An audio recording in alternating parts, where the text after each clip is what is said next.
अस्सलाम वालेकुम दोस्तों। कैसे हैं आप सब? उम्मीद है आप सब खैरियत से होंगे। आप सबका एक दफ़ा फिर से खुश आमदीद। Welcome to the deep information channel. आज का हमारा topic history of bluetooth. Bluetooth जो डिवाइसेस, जो वायरलेस डिवाइसेस हैं, जो हमारे मोबाइल के अंदर फंक्शन होता है ब्लूटूथ का, उसकी हिस्ट्री के बारे में हम आज जानेंगे। तो चलिए शुरुआत करते हैं। History of bluetooth. ब्लूटूथ जो डिवाइस है, जो आजकल हम रोज़मर्रा ज़िंदगी के अंदर कोई फ़ाइल ट्रांसफ़र करनी हो या चीज़ एक दूसरे से, या आजकल हेडफोन्स आ गए हैं जो आजकल हमारे जो हैंड फ्री आ गई हैं, तो उसके अंदर जो आजकल वायरलेस माउस अगर जो ब्लूटूथ के ज़रिए कनेक्ट होते हैं, तो उसकी क्या हिस्ट्री है। असल में जो ब्लूटूथ टेक्नोलॉजी है वो इन्वेंट की थी, जो बनाई थी वो थी डॉक्टर जेब हारस्टन ने, जो एक डच इंजीनियर थे। और उन्होंने 1994 1994 के अंदर जो ब्लूटूथ डिवाइस है वो उसके ईजाद किया था। वो एक टेलीकम्युनिकेशन कंपनी जो सूडान में थी उसके अंदर वो वर्क कर रहे थे। अब जब एक चीज़ बन जाती है तो उसका नाम और लोगो सबसे बड़ी काम की बात होती है कि उसका नाम और लोगो क्या रखा जाए या उसकी पहचान क्या रखी जाए। तो चलिए इसके नाम और पहचान में एक बहुत बड़ी हिस्ट्री है, जिसका हम आज छोटे से शॉर्ट क्लिप के अंदर हम इसको देखते हैं कि वो किस तरीके से इसका नाम और इसका जो लोगो है वो इन्वेंट हुआ, जो डिज़ाइन हुआ। ये एक हार्लट ब्लूटूथ है जो एक किंग थे डेनमार्क और नॉर्वे। आपको मैं नॉर्वे और डेनमार्क का जो नक्शा है वो मैं आपको दिखा देता हूँ, जो बिल्कुल सूडान और जर्मनी के बिल्कुल जो सेंटर में है। मतलब उधर से अगर नॉर्वे के नज़दीक देखा जाए तो वो सूडान आता है, और जो जर्मनी के नज़दीक देखा जाए तो वो डेनमार्क है। अभी मैंने आपको पहले ही शुरू में बताया था कि जो डॉक्टर जैब थे जिन्होंने ये ब्लूटूथ बनाया, वो बिल्कुल सूडान की एक टेलीकम्युनिकेशन कंपनी में काम करते थे। जब वो एक मुल्क के अंदर जो बिल्कुल उस नॉर्वे के नज़दीक है, जिसका नाम ब्लूटूथ से बना है, वो भी मैं आपको हिस्ट्री बताता हूँ। तो वो उनको उस हिस्ट्री के बारे में, नॉर्वे के अंदर जो किंग रहे हैं, जो सुल्तान रहे हैं, तो उनको उसके बारे में कुछ ना कुछ हिस्ट्री होगी, क्योंकि वो उनके करीबी मुल्क है। तो चलिए हम पीछे चलते हैं दोबारा उसी हिस्ट्री पर। तो वहाँ पर एक हार्लेट ब्लूटूथ थे जो किंग गॉन्ग के बेटे थे। उन्होंने 1958 से 1986 कम से कम 28 साल वहाँ पर हुक्मरानी की।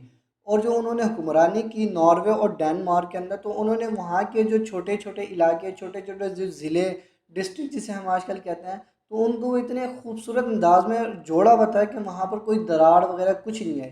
तो जो ये इनकी पैदाइश हुई थी, जो ये बॉर्न हुए थे, वो 1911 के अंदर हुए थे, और डाइड 1985 में ये वफ़ात पाई थे। तो इनकी कम से कम 74 साल इनकी ज़िंदगी थी, और 74 साल में से कम 28 साल इन्होंने उस मुल्क की नॉर्वे और डेनमार्क में सल्तनत की किंग रहे और उधर अपनी हुक्मरानी चलाई। अब जब नॉर्वे और डेनमार्क, तो यहाँ पर जो ज़बान बोली जाती थी वो थी रूनिक अल्फ़ाबेट। ये आपके सामने स्क्रीन पे आ रहे हैं कि कुछ रूनिक अल्फ़ाबेट्स हैं कि अगर हम ए के देखा जाए तो उसका न्यूमेरिक रूनिक के अंदर हम इस तरह लिखा जाता है, बी के अंदर इस तरह लिखा जाता है, सी के अंदर इस तरह लिखा जाता है। अब इसका भी मैंने आपको नाम बताया। जो इस सुल्तान थे, इनका नाम था हार्लेट ब्लूटूथ। अब आप इसके शुरू के कैपिटल लफ्ज़ पहला देखें, एच है और बी है। जब इन्होंने देखा कि यार ये एक नाम है ब्लूटूथ, ये ब्लूटूथ इन्होंने एक कनेक्ट किया हुआ था, मतलब तमाम रियासतों को एक अच्छे खूबसूरत अंदाज में कनेक्ट किया हुआ था कि कोई एक दूसरे से जुड़ नहीं रहे। तो उन्होंने कहा कि नाम तो इसका मैंने ब्लूटूथ रखना है, तो अब मैंने ब्लूटूथ भी रखना है नाम। तो इन्हीं के नाम पे इन्होंने ब्लूटूथ रख लिया। अब इसकी पहचान भी करनी थी, तो इन्होंने क्या कहा कि इसी के नाम पे इसका एक छोटा सा मुखफ़्फ़ तो नाम ले लिया ब्लूटूथ। अब इन्होंने इसका पूरा नाम लिया हार्लेट ब्लूटूथ। अब जब हार्लेट ब्लूटूथ नाम लिया तो अब देखें हार्लेट बी, हम जो अल्फ़ाबेट इंग्लिश के अंदर इस्तेमाल करते हैं उसके अंदर बी का सिंबल देखें, जो बी ऊपर वाली लाइन है, ये ऊपर वाली लाइन ये रूनिक अल्फ़ाबेट्स है, और ये ए बी सी डी जो हमारी इंग्लिश की अल्फ़ाबेट्स हैं। तो इसमें एच का सिंबल देखें और बी का सिंबल देखें। अब हमने इसको डिफरेंट अलहदा से एक स्लाइड पे कर लिया कि एच का सिंबल, फिर आप देख लें जो सेम था इस तरीके से, और बी का जो सिंबल था रूनिक के अंदर वही इस तरह था। अब हमने इसको सेपरेट अलहदा से कर लिया कि एच का सिंबल ये था और बी का सिंबल ये। अब बी और एच हमने क्यों लिया, वो ये इसलिए कि इस जो किंग था, जो वहाँ डेनमार्क और नॉर्वे में सल्तनत जिसने कायम की थी, उसका नाम था हार्लेट ब्लूटूथ। अब अल्फ़ाबेट सिर्फ एच, उसके शुरू के कैपिटल का लफ्ज़ ले लिया, और ब्लूटूथ जो उसका सेकंड नाम था, जो उसके फर्स्ट और सेकंड नाम या मिडल नाम समझ लें, तो उसके अंदर उसका बी आता था। जब हम लोगों ने इसको एच को रूटिंग के अंदर लिया और बी को भी फिर उसके अल्फ़ाबेट्स में लिया, जब हम लोगों ने इसको कंबाइन किया, तो वो इस तरीके से कंबाइन हो गया, वो इसका सिंबल बन गया। मैं आपको अलहदा से उसमें जाके भी दिखा देता हूँ। ये देखें, जब मैं इसको इससे जाके जोड़ता हूँ, ये देखें, ये आपके पास फाइनल शेप आ जाती है। अभी मैं इसको हटा देता हूँ तो ये इसकी शेप अलहदा है। मतलब इसको इसने इस सिंबल में किया कि जब इधर से ये दोनों सिंबल एच और बी मिल जाते हैं तो ये हमारा फाइनल ब्लूटूथ का सिंबल हमारे पास शो हो जाता है।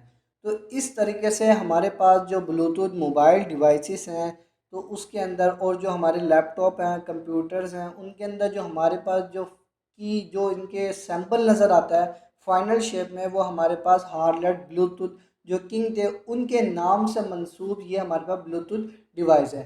होप कि आपको मेरी वीडियो और ये हिस्ट्री आपको बहुत अच्छी लगी हो, तो प्लीज़ मेरे चैनल को लाइक करें, मेरे चैनल को सब्सक्राइब करें, मेरी वीडियो को लाइक करें, शेयर करें और कमेंट्स दें।